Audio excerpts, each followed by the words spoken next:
E hoje a gente vai continuar aquele assunto que não conseguimos concluir na semana anterior, que a gente estava falando sobre o álcool e o emagrecimento. Exatamente. Né? E naquela ocasião, porque talvez nem todo mundo Vamos relembrar isso.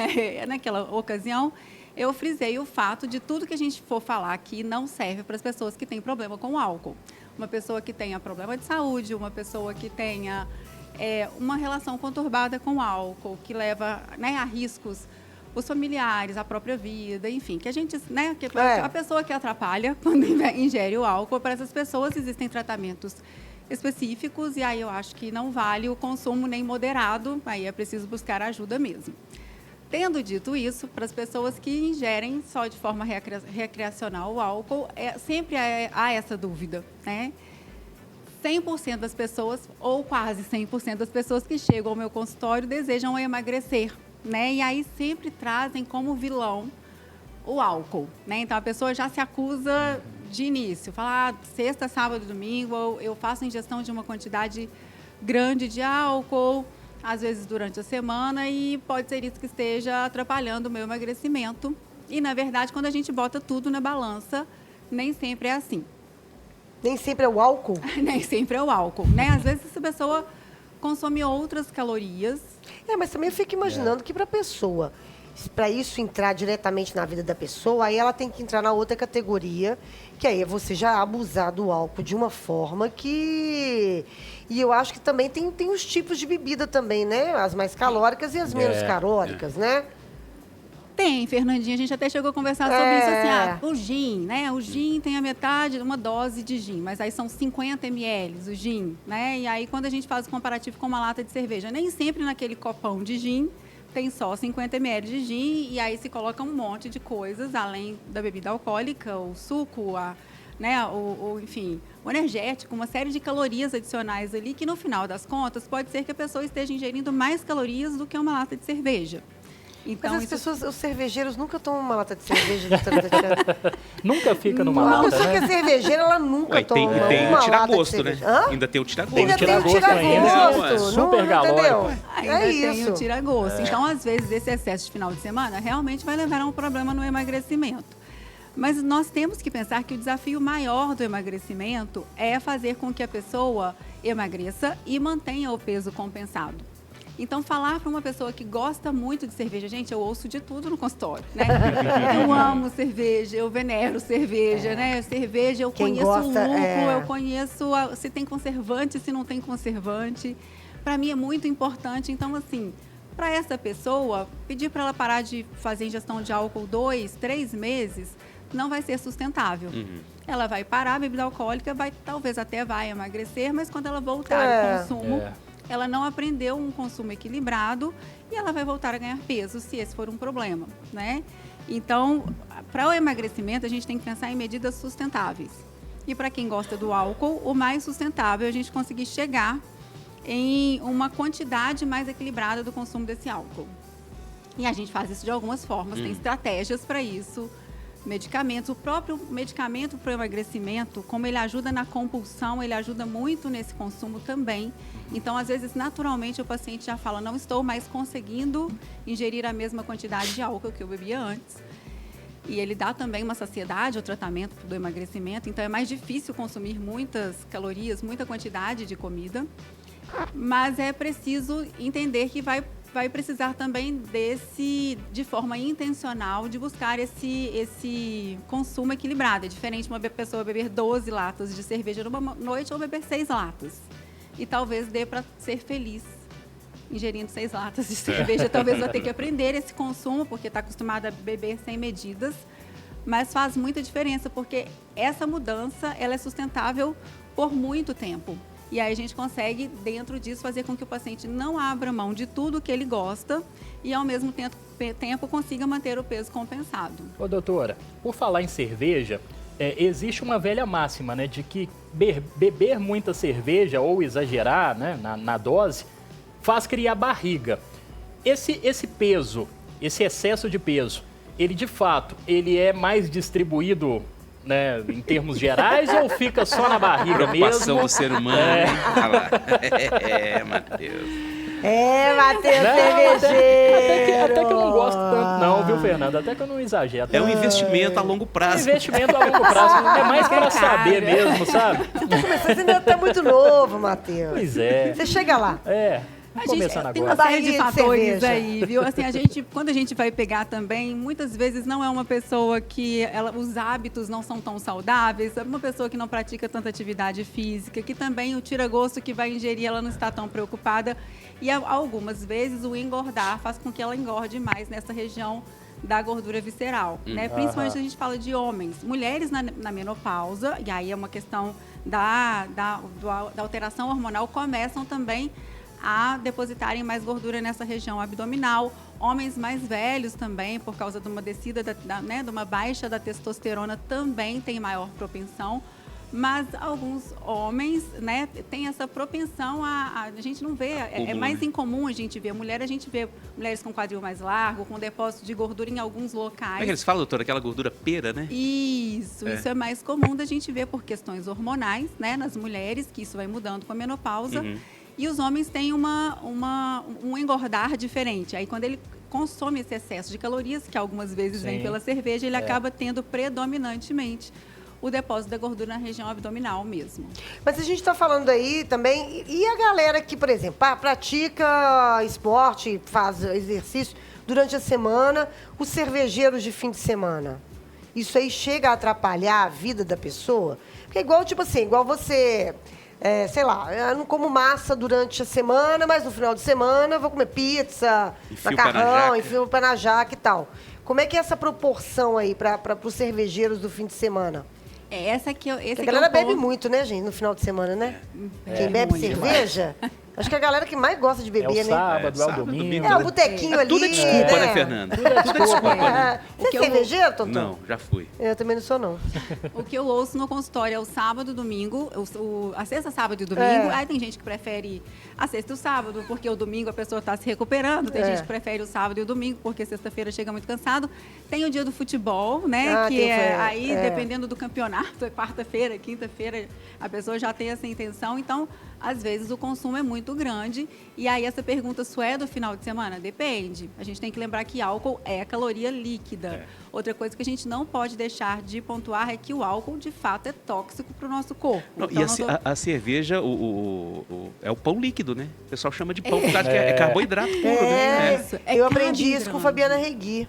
É pão líquido. Pão líquido. Porque assim, a pessoa toma uma lata de cerveja, depender da cerveja, né, isso muda, a quantidade de calorias muda, mas 140, 150 calorias, parece que ela não ingeriu nada. E aí ela ingeriu 1.500 calorias e também parece que ela não ingeriu nada, ela não fica saciada com aquilo. Então, a caloria líquida, e aí vale para tudo, refrigerante, suco natural, inclusive, né? Claro que não dá para comparar o álcool com o suco natural, porque um é tóxico para o organismo e o outro tem seus benefícios. Mas é caloria que entra em grande quantidade, sem trazer saciedade.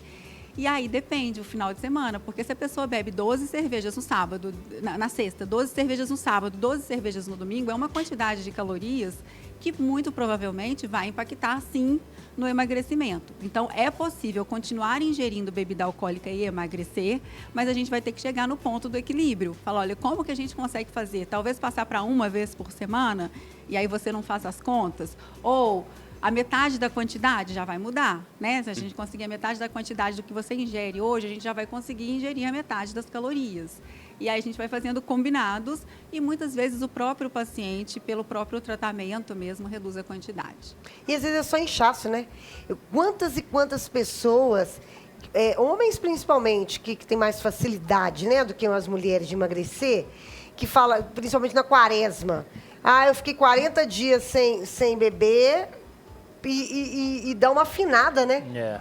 Porque dá uma inchada, né? Uma retenção de líquido. Doido, né? O álcool, a metabolização desse álcool forma uma substância que é tóxica, sim, para o cérebro, é tóxica para o nosso corpo. Então, tem isso, a pessoa vai ficar mais inflamada, a pessoa, né? Então, assim, o ideal, a pessoa que... Tem gente que chega e fala assim, eu não ligo, para mim não faz diferença, aquela festa com ou sem álcool, ela é a mesma, eu consigo aproveitar, relaxar, me descontrair. Aí a gente leva o questionamento para esse paciente, fala, então, por quê? Né? Só para entrar no grupo não está valendo a pena. Agora, tem gente que realmente ama, né? Tem gente que É, realmente sim. tem gente Precisa que é dela, mais né? introvertido, só consegue se descontrair, aproveitar aquele momento com a bebida alcoólica, né? Tem gente que encontra ali um momento de relaxamento. É claro que a gente tem que pensar em que grau. Se ela está conseguindo fazer esse relaxamento só com o álcool, pode ter mais problemas ali envolvidos, mas às vezes não. Ela quer um momento mais relaxado, aí é para essa pessoa, vale a pena o meio termo. A gente vai fazendo isso com estratégias. É muito como, assim, não é tão difícil a gente conseguir chegar nesse meio termo com o paciente. Ele mesmo, e com os benefícios, ele começa a curtir o corpo, o emagrecimento, a mudança, talvez ele não Aí vai esteja entender tão essa interessado. compensação. Né? Não tem compensado eu beber assim, sem fazer a conta da cerveja. Porque se a pessoa já entrou nessa proposta, né, de ter uma vida mais saudável, de ter, talvez naturalmente ela, né, que faça mais esportes ou, né, coma melhor. Talvez a bebida entre também nesse pacote aí e seja uma coisa natural também, né, doutora Muitas pessoas Tatiana? falam isso durante o processo, por exemplo, falam assim, nossa, mas aí eu bebo no domingo e na segunda-feira eu não consigo malhar, eu estou muito cansado, a semana fica menos produtiva. A pessoa vai entrando, sim. Assim, às vezes a pessoa chega com a ilusão de querer, né, não, eu vou parar. Eu vou parar um tempo, que agora eu estou focado, eu vou emagrecer, só que isso não dura. Por experiência, isso dura 2 meses, né? Então, a gente chama o paciente para a realidade, fala, olha, até que ponto, né? Isso vai ser... a gente vai conseguir reproduzir isso ao longo da vida. Não, para a vida toda eu não vou parar. Tudo que é muito restritivo não dura, né? Nessa questão além de disso, gradual, né? Para além disso, né, Tonton, o paciente começa a associar de uma forma inconsciente aquele processo de emagrecimento a uma coisa muito negativa. Muito sofrido, Foi né? restritivo, que foi ele só quer se livrar daquele processo. Então, como a gente precisa que ele esteja ali aderido ao processo pela vida toda, né, a essas mudanças pela vida toda, quando é muito restritivo, é muito negativo, a gente não consegue fazer isso. Isso é uma máxima, né? Assim, essas dietas muito restritivas, né? Que não são reeducação alimentar, né? Reeducação da sua vida. E que tem que ser feito, né, doutora Tatiana, com muito cuidado, tem um processo aí, né? Para o seu cérebro acostumar, enfim, para o seu corpo, né? Nunca dá certo, né? Essas coisas que você emagrece ali na hora e depois, o que você vai fazer? É a história que a gente mais vê, né? Não eu friso e falo, emagrecer, fazer com que o paciente emagreça não é o maior desafio. A questão é conseguir manter o paciente com o peso compensado e aí para isso tem estratégias específicas. Isso aí me fez lembrar da doutora Ana Luísa Pratos contando, né, que o nosso cérebro, ele é muito preguiçoso. Foi isso que ela falou, não foi essa palavra preguiçosa, não. É tipo o nosso cérebro, ele quer... Ele é meio malandro, né? Ele quer ficar no conforto. Ele não mexe comigo, não, que eu tô aqui de boa, entendeu? O ser humano é assim, né? Ele é feito... isso. A gordura para o nosso corpo é uma reserva de energia. É isso aí. Aí eu falo com todo mundo, vai para academia, não porque você está feliz, porque você quer, porque o seu cérebro, ele não vai pedir. Ele não quer. Ele quer queimar a sua reserva, ele não quer queimar a sua reserva, ele quer culpa é do reserva meu para viver, cérebro, tá vendo? né? Então... Mas é isso, eu achei tão interessante, porque, gente, quem manda na gente é o cérebro. É ele que manda na gente. E essa história, tipo, né, não é papo sério, eu tô com preguiça. Vai, minha filha, vai, meu filho, porque o seu cérebro... Ele não quer. Ele quer sombra e água fria. Exatamente. Você tem que pegar o domínio da situação. Só uma curiosidade sobre essa questão das bebidas alcoólicas. Eu dei uma parada depois que eu fui na fono pela primeira vez, porque fonoaudiólogo fala, né, que quem trabalha com voz, quem faz esse desgaste assim diário, não é bom beber cerveja, não é bom beber destilado. Então eu dei uma parada justamente por conta disso. Não é nem questão física, é mais questão de aparelho fonador mesmo. E eu acho isso tão interessante, né? Porque a cerveja, além dessa questão mais física, né, que implica diretamente na perda de peso e tudo mais, também tem essa relação também com a parte vocal. Então, Agora, e a gente falando só da cerveja, parece que é só ela que provoca, né?